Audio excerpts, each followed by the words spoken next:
ಇಲ್ಲಿಯ ಹಿಂದೂಗಳು ಇನ್ಮೇಲೆ ಶೋಭಾಯಾತ್ರೆ ಮಾಡಬೇಕಾದ್ರೆ ನೀವು ಟ್ರಕ್ನಲ್ಲಿ ಕಲ್ಲುಗಳು ಇಟ್ಕೊಳ್ಳಿ. ಆ ಕಡೆಯಿಂದ ಏನಾದರೂ ಕಲ್ಲು ಬಂದರೆ ಅದಕ್ಕೆ ತಕ್ಕ ಉತ್ತರ ಕೊಡೋಂಗಾಗತ್ತೆ. ಆದರೆ ಆ ಮುಸ್ಲಿಮರು ಓಣಿ ಮತ್ತು ಮಸೀದಿ ಏನು ಪಾಕಿಸ್ತಾನದಲ್ಲಿದೆ ಏನ್ರಿ? ಇವರೆಲ್ಲ ಕಾಂಗ್ರೆಸ್ಸಿನ ಬ್ರದರ್ಸ್. ಹೀಗಾಗಿ ಇವತ್ತು ಹಿಂದೂಗಳು ಭಯದಿಂದ ಜೀವನ ಮಾಡಬೇಕಾಗಿದೆ. ಶಿವಸೇನಾ ಪಕ್ಷ ಇದು ಉಗ್ರವಾಗಿ ಖಂಡಿಸ್ತದೆ.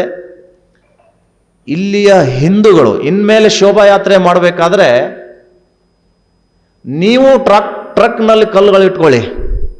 ಆ ಕಡೆಯಿಂದ ಏನಾದರೂ ಕಲ್ಲು ಬಂದರೆ ಅದಕ್ಕೆ ತಕ್ಕ ಉತ್ತರ ಕೊಡೋಂಗಾಗತ್ತೆ. ಇಲ್ಲದೆ ಹೋದರೆ ಪೊಲೀಸರು ಪೆಟ್ಟು ತಿಂತಾರೆ, ಅಮಾಯಕ ಹಿಂದೂಗಳು ಕೂಡ ಪೆಟ್ಟು ತಿಂದು ನಾವು ಮನೆಗೆ ಹೋಗಬೇಕು. ಅವರು ರಾಜಾರೋಷವಾಗಿ ನಾಮಕೆ ವಾಸ್ತೆ ಪೊಲೀಸರು ಅರೆಸ್ಟ್ ಮಾಡಿ ರಾಜಾತಿಥ್ಯವನ್ನು ಕೊಟ್ಟು ಜಮೀರ್ ಅಹಮದ್ ಅಂತವ್ರು ಅವ್ರ ಮನೆಗೆ ದುಡ್ಡು ಕೊಟ್ಟು ರೇಷನ್ ಕೊಟ್ಟು ಆರಾಮಾಗಿ ಅವ್ರನ್ನ ಬಿಡಿಸ್ಕೊಂಡು ಬರ್ತಾರೆ. ಈ ವ್ಯವಸ್ಥೆ ಬದಲಾಗಬೇಕಾದ್ರೆ ಹಿಂದೂಗಳು ಕೂಡ ಕ್ಷಾತ್ರದಿಂದ ಹೋರಾಟ ಮಾಡಬೇಕು. ಸಕಲ ಸಿದ್ಧತೆಯೊಂದಿಗೆ ನಾವು ಶೋಭಾಯಾತ್ರೆ ಮಾಡಬೇಕು. ಬರೇ DJ ಗುಲಾಲ್ ಪಟಾಕಿ ತೊಗೊಂಡು ಹೋದರೆ ನಮ್ಮ ಶೋಭಾಯಾತ್ರೆ ನಡೆಯೋದಿಲ್ಲ ಇನ್ಮೇಲೆ. ಕರ್ನಾಟಕದಲ್ಲಿ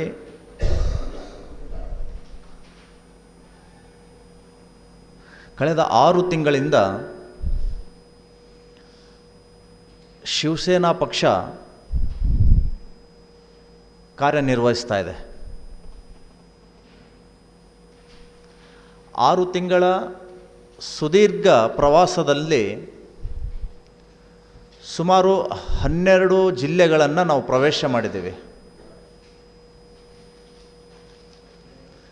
ಎಲ್ಲ ಜಿಲ್ಲೆಗಳಲ್ಲಿ ಜಿಲ್ಲಾಧ್ಯಕ್ಷರನ್ನು ನೇಮಕ ಮಾಡುವುದರ ಜೊತೆಗೆ ಅಲ್ಲಿನ ಸಮಸ್ಯೆಗಳ ವಿರುದ್ಧ ಹೋರಾಟವನ್ನು ನಾವು ಮಾಡ್ತಾ ಬಂದಿದ್ದೀವಿ.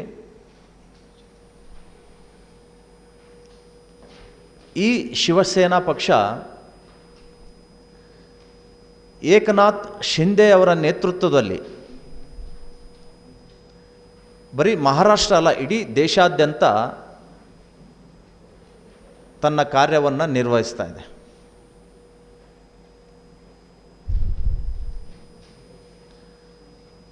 ಭ್ರಷ್ಟಾಚಾರದ ವಿರುದ್ಧ, ಭಯೋತ್ಪಾದನೆಯ ವಿರುದ್ಧ,